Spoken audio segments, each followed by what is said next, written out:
Salut les disciples de la boxe, c'est Jean-Charles, j'espère que vous êtes en forme. Aujourd'hui, on va pas parler de boxe anglaise, on va quand même parler de sport, on va parler de marathon, une épreuve réputée, légendaire j'ai envie de dire, mot qu'on utilise à tort et à travers, mais c'est une épreuve mythique. Voilà, je pense que c'est le terme qui lui correspond mieux, une épreuve mythique des Jeux Olympiques déjà, et en plus récemment là il y a le record du monde qui est encore tombé, donc c'est vrai que ça reste l'une des plus belles épreuves du monde, hein, je dirais, l'une des plus belles épreuves sportives au monde. Et pourquoi je vous parle de marathon aujourd'hui? Pas pour vous faire l'historique du marathon ou quoi que ce soit, ou vous parler d'athlètes qui ont performé dans cette discipline, mais tout simplement pour vous partager ma préparation au marathon. Donc je cours le marathon Nice-Cannes, qui est à la fin du mois, donc je suis à une vingtaine de jours de l'échéance. Et donc je vais vous raconter un peu ma préparation, pourquoi je me suis embarqué là-dedans, et aujourd'hui, comment je me sens. Voilà, c'est une petite immersion autour de ma petite personne. Je tiens à vous dire que je ne vais pas vous dire comment être le meilleur au marathon. Je ne vais pas vous dire aujourd'hui que mes conseils, même vous donner des conseils pour être un bon coureur. C'est pas du tout ce que je vais vous dire. Mais aujourd'hui, ce que je veux vous transmettre, ce que je veux vous partager, c'est de la motivation. Voilà, de la motivation et de vous dire pourquoi pas. Si quand tu m'écoutes, tu peux te dire pourquoi pas, je vais me challenger, faire un marathon ou autre, hein, voilà, une épreuve sportive, pourquoi pas. Voilà, j'ai écouté JC, je l'ai suivi sur Instagram parce que c'est là où j'ai le plus partagé, c'est sur Instagram. Vous avez vraiment suivi ma préparation, ma diète. De te dire, là, tu vois, je sais que dans le patelin, à côté de chez moi, il y a une course dans 2 semaines, c'est un 5 km. Et allez, je vais m'inscrire en ligne et puis je vais mettre un dossard et puis je vais courir. Voilà, c'est un peu mon idée parce que, à la différence des sports de combat, dont je parle souvent, il faut t'inscrire en club, il faut que tu aies une licence, il faut ensuite participer aux compétitions qui peuvent être des tournois, trouver des adversaires, les catégories de poids, il faut qu'il y ait des adversaires dans ta catégorie. Voilà, c'est quand même un parcours du combattant. Donc même si, tant mieux d'ailleurs, hein, tant mieux parce que heureusement que n'importe qui ne peut pas arriver et se foutre sur la gueule. C'est quand même important qu'il y ait tout un parcours d'initiation et des embûches pour que les mecs qui se retrouvent sur un ring soient quand même, on va dire, sélectionnés. Mais pour ceux qui ne peuvent pas participer à ça et qui ont envie quand même de se challenger, de faire des choses, de casser un peu le rythme quotidien qu'on peut avoir avec des épreuves sportives, parce qu'on est dans le cadre du sport, c'est après tu peux te challenger de bien des manières, hein. Mais le truc de la course à pied, c'est quand même accessible. Donc voilà un peu pourquoi aussi je me suis embarqué là-dedans. Mais ce que je vais faire pour commencer, en termes, ça va servir un petit peu d'introduction, je vais répondre à des questions.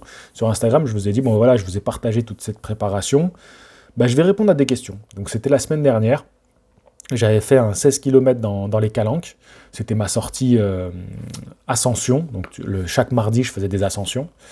Et donc, après cette sortie, j'ai dit, écoutez, on en parle beaucoup, il y a beaucoup de personnes qui me parlent en privé, j'ai envie d'en faire un podcast, que j'avais déjà fait, que j'avais fait avec les membres de la chaîne Box Attitude, et finalement, je ne l'ai jamais sorti. Je me suis dit, voilà, je veux un truc participatif, donc posez-moi vos questions, et j'y répondrai lors d'un podcast. Donc on va commencer par répondre aux questions, donc je vais commencer par répondre aux questions des personnes qui me suivent sur Instagram, et ensuite, je vais vous en dire un petit peu plus. Voilà, donc là, je viens de faire ma plus grosse semaine de prépa. Mais je vous en parlerai après. Alors, la première question, elle n'est pas conne du tout. On me demande pourquoi c'est payant le marathon. J'ai jamais capté le concept. Oui, c'est vrai que le marathon, c'est payant. Là, j'ai mis un peu plus de 90 € dans ma participation au marathon parce que j'ai pris aussi l'assurance en cas d'annulation. Parce que tu sais, ça peut vite arriver. Tu te blesses pendant la prépa, tu as un pépin, le moindre imprévu. Donc j'ai quand même préféré prendre l'assurance annulation. Bon, ça rajoute, je sais pas, peut-être 7 €, tu vois, un truc comme ça. Donc, je me retrouve à payer 90 € la participation.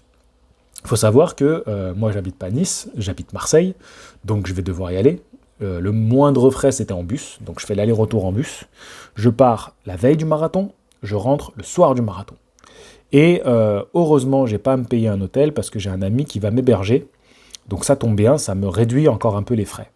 Mais c'est vrai que rapidement, ça fait des frais. Et le marathon, il y a des gens qui viennent, peuvent venir de toute la France, ils peuvent venir d'Europe, ils peuvent venir du monde, parce que tu peux te dire, bon voilà, je vais participer au marathon de telle ville. Puis Nice-Cannes, c'est quand même sympa, tu longes la côte d'Azur, c'est très très sympathique.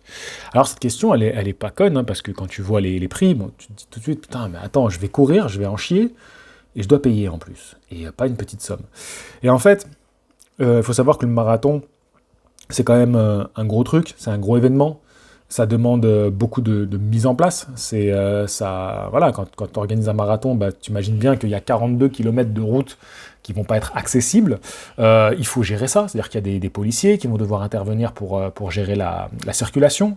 Il va y avoir aussi tous les participants, pas les coureurs, mais toutes les personnes du staff autour qui vont gérer tout ce qui va être les ravitaillements, qui va être l'accompagnement des coureurs.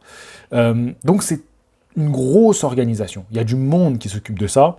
Il faut apporter tous ces ravitaillements, s'occuper d'acheter des bananes, tout ce qui va être les sucreries qu'on va pouvoir manger, les boissons, tout ça. Il y a beaucoup de main-d'œuvre, de personnes autour qui s'en occupent. Voilà, c'est une grosse organisation. En amont, il y a toutes les personnes qui vont gérer les inscriptions, qui vont s'occuper de faire les tenues, les dossards. Voilà, bref, même s'il y a beaucoup de sponsors, c'est compréhensible que quand je paye mon marathon, je sais ce que je paye. Je sais que je paye voilà, tout ce qu'il y a autour. Et là, je comprends bien que certains pourraient dire, bon, à ce compte-là, je vais courir mon marathon tout seul. Je vais courir 42 km. Maintenant, on a les montres connectées. Il n'y a pas de souci, je fais mes 42 km, j'ai fait un marathon. Alors là, je te rejoins totalement. Si tu peux le faire, fais-le.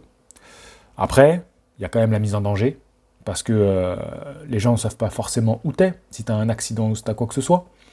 Les ravitaillements, c'est-à-dire qu'il faut que tu les gères tout seul. Donc soit tu mets des ravitaillements à un endroit où tu repasses régulièrement, soit tu les emportes avec toi, ce qui est un peu chiant. Et la compétition, quand tu es juste toi contre toi, avec rien autour, c'est un peu pénible. C'est pas ce qu'il y a de plus agréable. Ça va quand je m'entraîne et tout, voilà, tout seul. Mais c'est vrai que le truc de courir avec des gens, c'est quelque chose de fantastique, tu vois. C'est quelque chose d'extraordinaire d'avoir le public et tout. Et surtout, tu vois, là, je vais te donner un exemple, j'ai fait ma sortie longue et j'ai été gêné sur mon parcours, tu vois, par des gens et tout, parce que justement, je suis arrivé à la fin d'une course, donc les gens avaient terminé leur course, ils avaient récupéré leur sac et tout, ils étaient en groupe, ils rentraient chez eux, ils allaient à leur voiture ou quoi que ce soit. Et pendant 1 km, alors que j'avais déjà 22 km dans les jambes, pendant environ 1 km, 2 km, je me suis retrouvé complètement enfermé, en fait, et à plus pouvoir courir, et ça m'a cassé mon rythme. L'avantage du marathon quand tu le cours en compétition, eh ben, c'est que tu vas pouvoir courir ton marathon dans les meilleures conditions. Oui, certes, au départ, tu as du monde, à l'arrivée, tu as du monde, tu as quand même des coureurs, mais tout le monde va dans la même direction, tout le monde a le même objectif, donc tu as tout pour faire le meilleur de toi-même, donner le meilleur de toi-même et exprimer ton plein potentiel. Et là, tu sais que pendant, on va dire 4 heures, tu vois, tu n'es que concentré sur ta course, et tout ça, bah, ça a un prix. Et c'est pour ça qu'il faut payer ton marathon. Et bien sûr, au-delà de ça, il a fallu que je paye aussi mon équipement, tout ça. Donc c'est sûr que c'est des frais, c'est vrai, parce que je vous ai parlé du déplacement, mais je vais aussi devoir après manger sur place. Les frais aussi d'équipement que j'ai dû acheter. Oui, c'est vrai que ça fait des frais. Donc même si la course à pied est un sport de pauvre, hein, parce que tu mets des baskets, tu vas courir, c'est réglé. Mais si tu veux faire les choses bien, comme tout, il faut mettre le prix. Voilà, donc j'espère que j'ai répondu à cette question. Ensuite, on me pose la question, tu te fixes un chrono ou juste de le finir en courant? Je pense que c'est difficile de ne pas se fixer un temps. Surtout que moi, c'est mon quatrième marathon que je vais courir. J'en ai fait un premier, où j'ai fait un bon temps pour mon humble niveau. C'était mon premier, moi je ne suis pas un coureur, hein, je l'avais fait en moins de 4 heures. 3,55 si je me souviens bien. Donc j'étais très content d'avoir battu cette barrière des 4 heures. Ensuite j'en ai refait un dans un parcours trop hard. Donc même si j'étais plutôt bien préparé, pas extraordinaire mais ça va, bonnes conditions.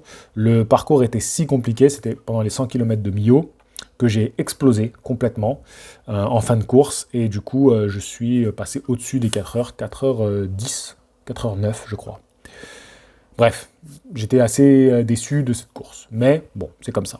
Le troisième auquel je participe, en 2018, j'abandonne.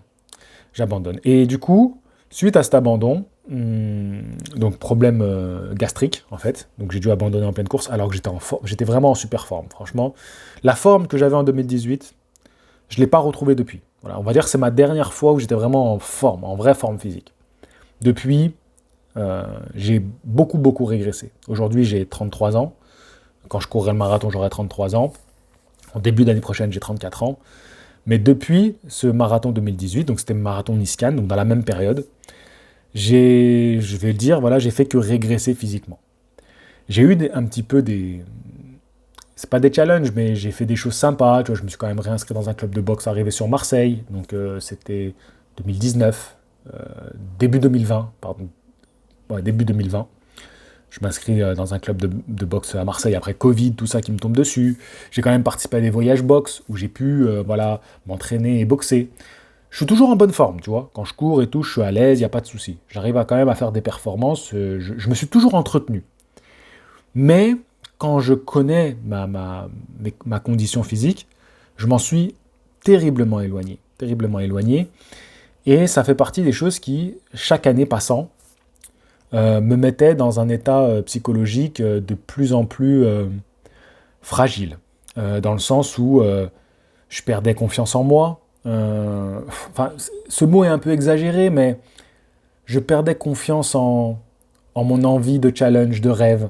Je voyais que c'était de plus en plus compliqué, j'avais envie de me retourner sur le ring, mais qu'il y avait toujours des embûches, tu vois. C'est pour ça que je suis très sensible aux boxeurs qui ont leur combat annulé. Ça me fout en l'air parce que moi, à mon petit niveau, je vois comment ça m'affecte.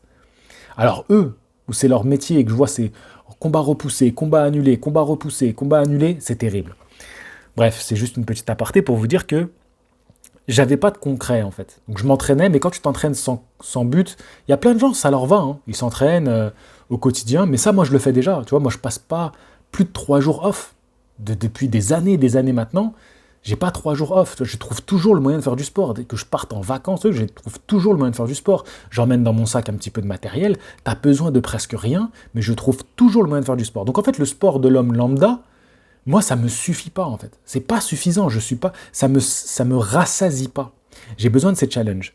Et j'avais envie de faire des challenges de boxe, vraiment. Et je m'étais bloqué sur cette idée. Et en fait, j'avais que des embûches. Et à un moment donné, j'ai craqué. J'ai craqué. Donc ça, c'est les membres de la chaîne le savent. J'ai fait une vidéo en disant que j'arrêtais la boxe. Voilà, que j'arrêtais. Donc j'arrêtais de courir après l'idée de remonter sur un ring. Pour le moment, c'était pas possible. Donc comme beaucoup m'ont dit, mais ça va peut-être revenir et tout, mais à un moment où j'ai pris cette décision, c'était cette année-là, début d'année si je me trompe pas, j'ai dit c'est bon, j'arrête, j'en ai marre parce que psychologiquement ça me met en dépression à chaque fois que j'ai eu beaucoup de blessures aussi l'année dernière, beaucoup de blessures, ça il faut le prendre en compte. Beaucoup de blessures. Alors tu sais, les gens commencent à dire oui, mais j'y sais, parce que tu sais, moi je partage tout sur Instagram, je partage tout, dans la limite du raisonnable, de l'intéressant. Enfin, quoique, je pourrais partager des choses qui seraient intéressantes, mais qui ne me correspondraient pas. Donc je partageais, je disais, bah voilà, là j'ai mal au dos, là je suis blessé, là j'ai la déchirure musculaire, qui était il y a à peu près 1 an. Ça fait quasiment 1 an là que j'ai eu cette déchirure musculaire, pire blessure de ma vie. J'ai eu des entorses et d'autres trucs comme ça. Mais alors la déchirure musculaire m'a mis en dépression.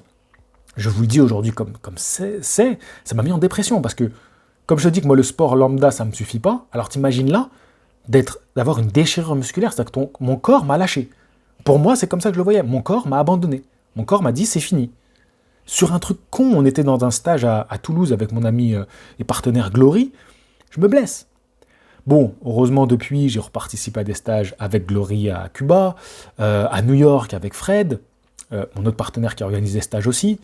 Et ça s'est super bien passé. Tu vois, j'ai même mis les gants à New York, super sensation. Mais je suis pas à mon plein potentiel et je le sais. Et tout ça, c'est tout un parcours où j'ai pas pu. Je peux pas m'entraîner sérieusement, j'ai pas d'entraîneur, que des merdes, tu vois, que des merdes, rien de sérieux, pas possibilité de refaire une licence, que des complications, tu vois.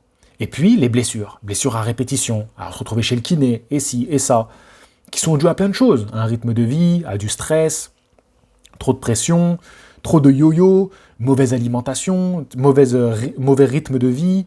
Voilà, il faut savoir que ce que je fais aujourd'hui, créateur de contenu, c'est pas de tout repos, tu vois. T'es constamment occupé psychologiquement par ce truc, et c'est un métier complètement incertain. Moi, je ne sais pas le mois prochain si je vais pas être juste pour payer mes factures.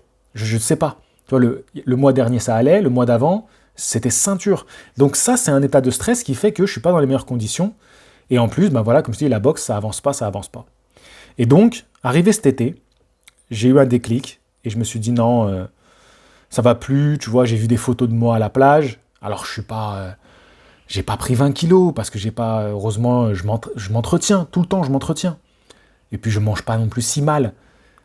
Mais ce que j'ai vu, c'était pas ce que je voulais voir de moi. Et en fait, j'ai gardé cette photo. Peut-être que je la montrerai à la fin de tout ça, là, quand j'aurai retrouvé ce que veux retrouver. Trouver ce que je veux trouver. Parce que retrouver, on retrouve jamais, exactement. Donc, trouver ce que je veux trouver. Être ce que je veux être. Je ferai une petite comparaison avec cette photo-là qui a été l'élément déclencheur. Et à ce moment-là, donc, cet été, vraiment, il y a ça qui me met un coup. Je rencontre mon parrain avec qui il y avait eu l'initiative du marathon de Nice. Et puis en rigolant, on dit ouais, pourquoi pas, je me réinscrirai à un marathon. Et puis comme ça sera l'occasion de se voir. Parce qu'on ne s'était pas vu sur Nice depuis le marathon de 2018. Et c'est lui avec qui j'ai fait mon premier marathon il y a 10 ans maintenant. Il y a exactement 11 ans. Et donc ça me trotte dans la tête. Et je me dis, mais mec, un marathon, t'as besoin de qui? T'as pas besoin d'un entraîneur. Tu fais ta prépa, tu regardes, tu cherches comment faire une prépa, tu regardes des vidéos. Tu t'entraînes tout seul. T'as pas besoin d'une salle. Tu t'achètes des baskets et tu vas courir. T'as besoin de qui pour t'enregistrer? T'as pas besoin d'une licence, t'as pas besoin de trouver d'adversaire et tout. Les marathons, c'est telle date dans l'année, tu t'inscris à celui que tu veux. Donc je me dis, écoute, tu peux pas faire de boxe, ça te frustre. Au moins mets-toi un challenge. Depuis 2018, t'as plus de challenge. Chaque année passe et tu n'as pas un challenge. Oui, t'as fait des choses, tu vois. Heureusement, j'ai fait des trucs, j'ai fait les stages et tout. Mais mon challenge à moi, chaque fin d'année, je l'ai pas. Et ça me manque. Donc je me dis, bah là, le challenge, c'était de m'inscrire à ce marathon et d'être sur la ligne de départ. Ça sera ma première victoire, et de passer la ligne d'arrivée, ça sera ma seconde victoire. C'est pour ça que je ne veux dire aucun temps, aucun chrono, même si j'ai commencé à répondre à cette question en te disant, forcément, c'est difficile de ne pas avoir un temps en tête. Mais déjà, maintenant que je t'ai raconté tout ce qui s'est passé en quelques années, et surtout sur ces derniers mois, on va dire, années-mois, la victoire sera d'être arrivé sur cette putain de ligne de départ, de partir pour 42 km et de les finir. Et comme ça, je vais reconnecter avec mon corps, on va retrouver confiance l'un dans l'autre, tu vois, on va se rabibocher, on va dire ok, tu vois, on peut continuer à bosser ensemble, mon gars, parce que je vais bien te préparer, on va pas faire les cons, j'ai compris que toi, t'en peux plus, donc mon corps, allez, on y va, et on va se faire ce challenge ensemble, on va pas se mettre trop de pression, ça sert à rien, et on va être fiers de nous. Voilà, c'est comme ça que je le vois. Allez, question suivante. Vas-tu garder un rythme de course après ton objectif? Alors oui, c'est une bonne question. Ça ne sera pas aussi intense, parce que la préparation marathon, c'est dur. Tu vois, je suis parti pour... j'ai fait 12-13 semaines, je crois, de préparation, peut-être 14. Bon, j'ai vraiment commencé à 12. Là, il me reste 3 semaines. Donc oui, je vais garder la course parce que ça me fait du bien. Et parce que après le marathon, donc qui sera là à la fin du mois d'octobre, j'ai l'objectif de vous montrer une vraie transformation physique. Il y a déjà eu une petite transformation physique que j'ai montrée sur Instagram. Je ne montre pas ça sur YouTube. J'arrête de montrer ça sur YouTube. Sur Instagram, j'ai montré ça. Parce que maintenant, Instagram, je veux vraiment m'en servir pour qu'on se motive. Je dis bien qu'on se motive. Parce que quand je vous partage des trucs, les gens me disent « Ouais, ça nous motive et tout ». Les gens me motivent aussi. Parce qu'il y a des fois, j'ai fait des sorties. C'est parce que je m'étais engagé publiquement sur Instagram avec les gens qui me suivent à dire « J'y vais ». Donc j'y suis allé et j'ai tout donné. Donc c'est important, la motivation est dans les deux sens. Et du coup, j'ai fait une petite transformation. C'était trop court, hein, c'était sur 50 jours, c'était difficile. Surtout que là, j'ai fait la fin de transformation sur ma semaine la plus difficile de la prépa marathon. C'était une belle bêtise. Mais bon, je vous partage aussi mes bêtises. C'était vraiment une bêtise. Parce que là, tu vois, je suis en train de récupérer. Là, j'ai besoin de 2 jours off. Donc hier, aujourd'hui, off. Je reprends demain l'entraînement parce que je me suis complètement cramé avec cette sèche, plus la plus dure semaine de la prépa marathon. Mais en tout cas, le challenge continue. Le challenge, les abdos de Chris Hugbank Jr., ceux qui me suivent sur Instagram devineront et reconnaîtront. Et donc, je vous dis, c'est là où vraiment je vais en surprendre plus d'un. Ça va être en janvier, les gars. Je ne lâche pas jusqu'à janvier. Parce que janvier, c'est mon anniversaire. Et je veux ce truc, je l'avais dit à Dato, j'en avais parlé avec Dato, je veux avoir mon meilleur physique à mes 33 ans. Voilà, aujourd'hui à mes 33 ans, donc je veux marquer le coup avant mon anniversaire. Attention, ça ne veut pas dire que je vais relâcher après mon anniversaire, mais c'est que j'ai besoin de ces dates. Tu vois, elles sont importantes pour me motiver. Donc voilà, donc déjà, mais là on finit la prépa marathon. Et oui, donc je continuerai la course à pied dans ce but-là.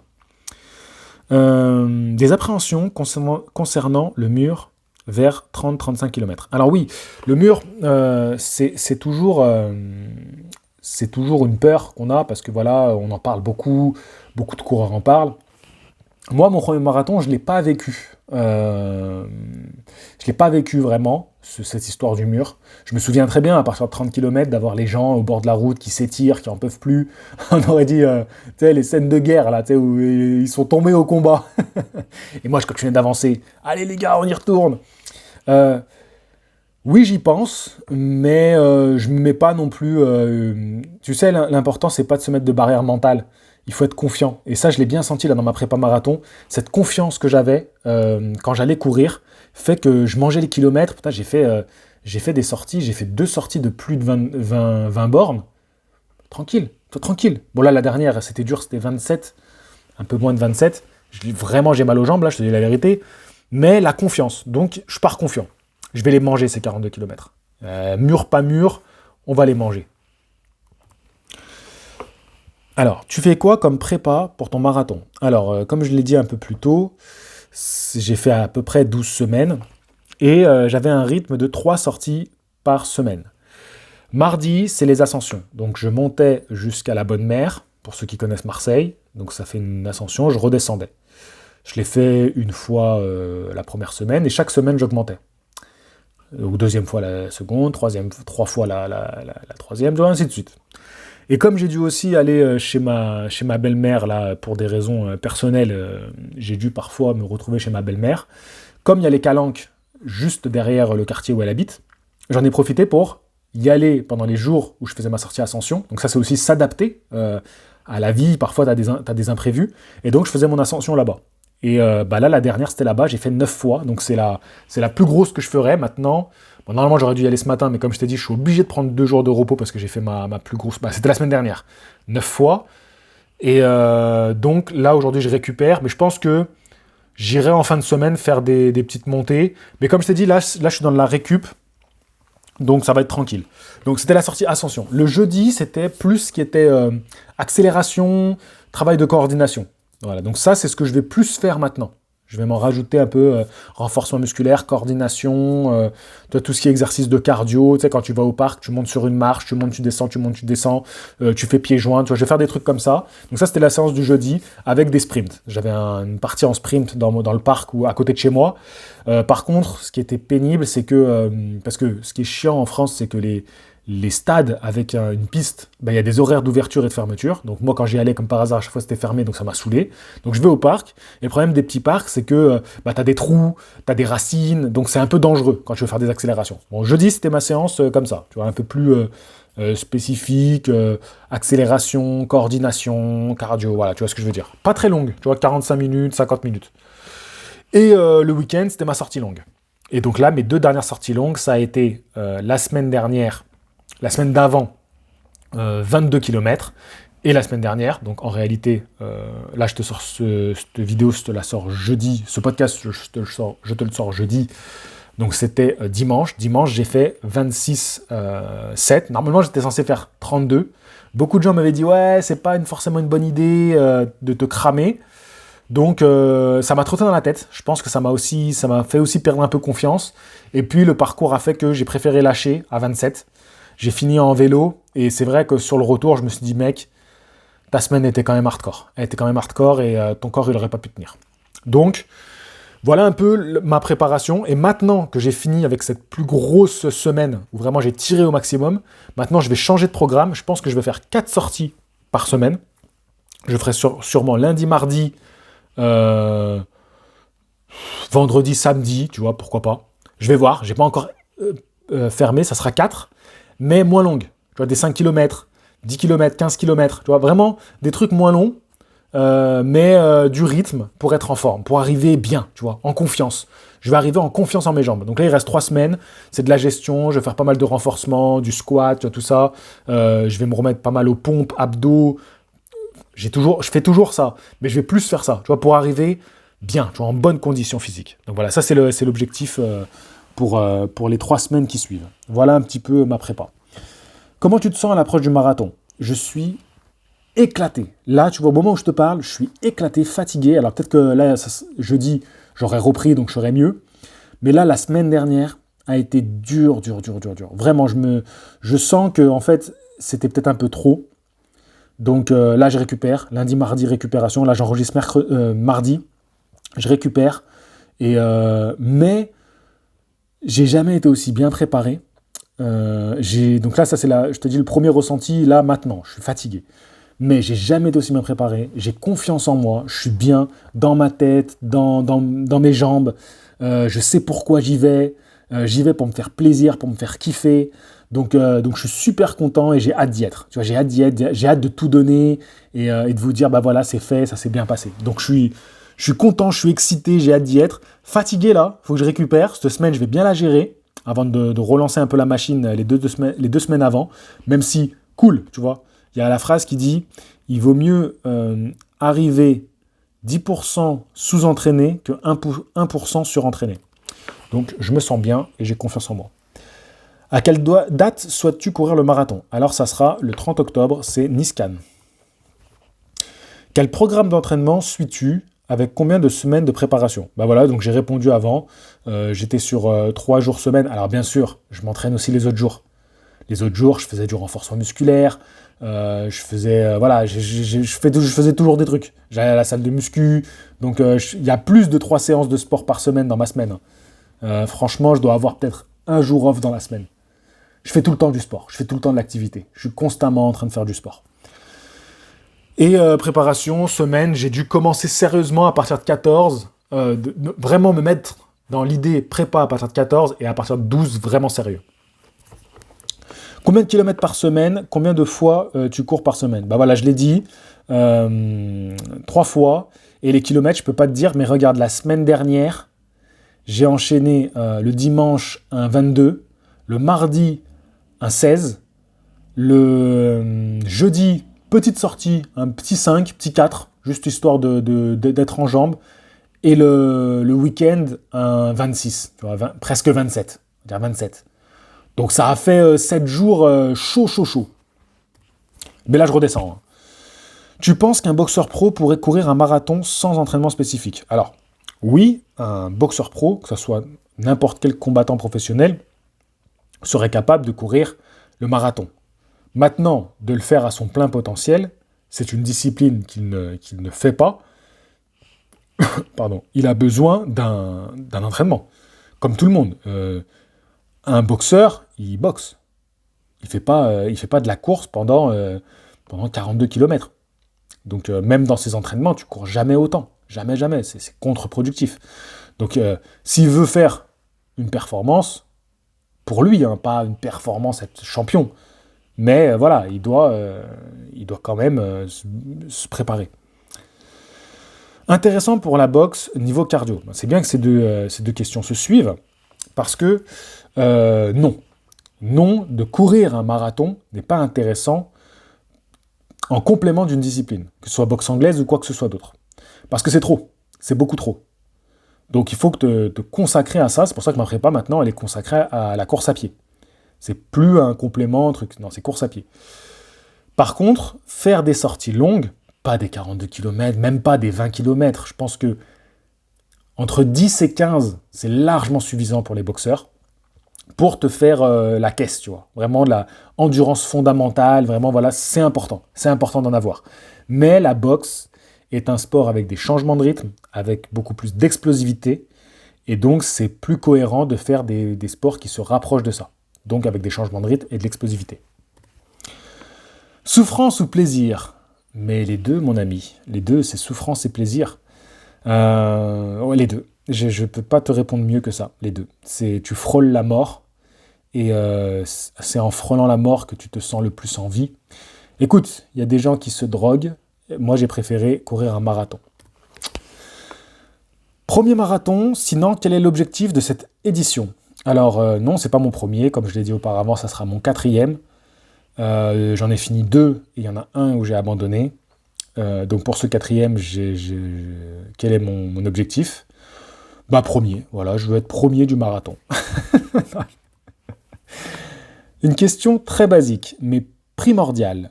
Pourquoi? Pourquoi? C'est une bonne question. C'est une bonne question. Pourquoi? Je pense que j'y ai répondu précédemment. Voilà, tout ce que j'ai traversé, je me suis dit d'y aller, j'ai envie de faire ça, j'ai envie de me faire mal, j'ai envie de finir cette année parce qu'après il restera 2 mois en me disant bon bah voilà, cette année t'as fait un marathon. C'est important pour moi. Mais c'est vrai que quand tu vois dans quel état on termine, tu peux te demander pourquoi.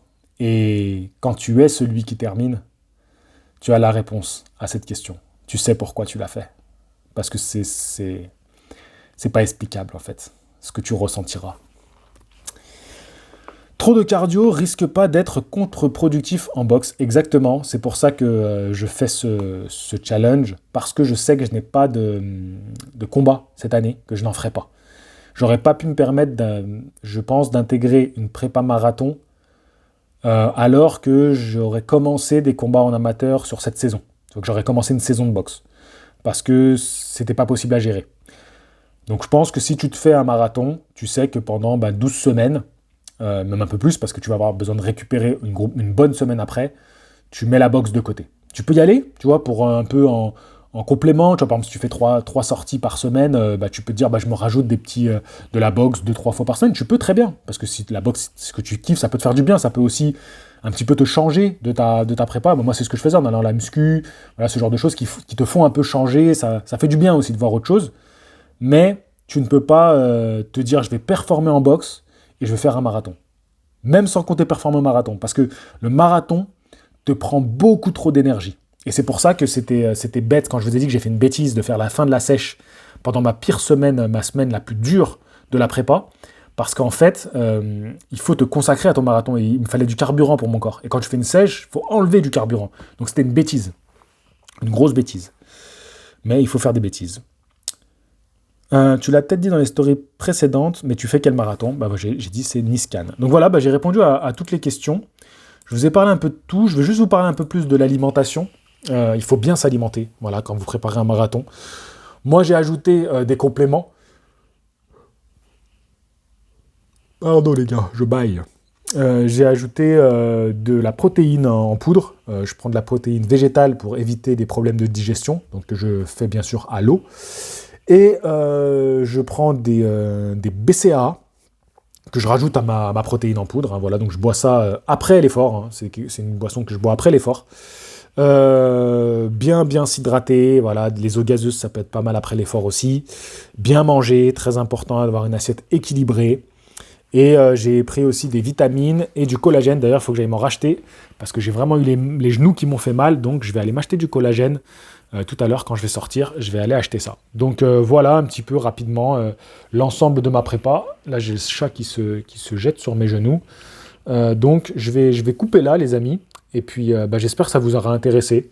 J'ai peut-être oublié de dire des choses, mais je pense que dans l'ensemble, j'ai tout dit. J'espère vous motiver à travers mes podcasts de manière générale, et notamment ceux-là, où je vous partage un peu plus mes challenges personnels. C'est un peu toujours des choses que j'ai faites sur ma chaîne depuis le début, en partageant des petits challenges abdos, des petits challenges, voilà. J'ai partagé mes combats aussi au tout début de ma chaîne. J'ai partagé plein de choses. Et le but, c'était aussi de vous motiver. J'espère que ça fonctionne. Sur ce, je vous dis à la prochaine.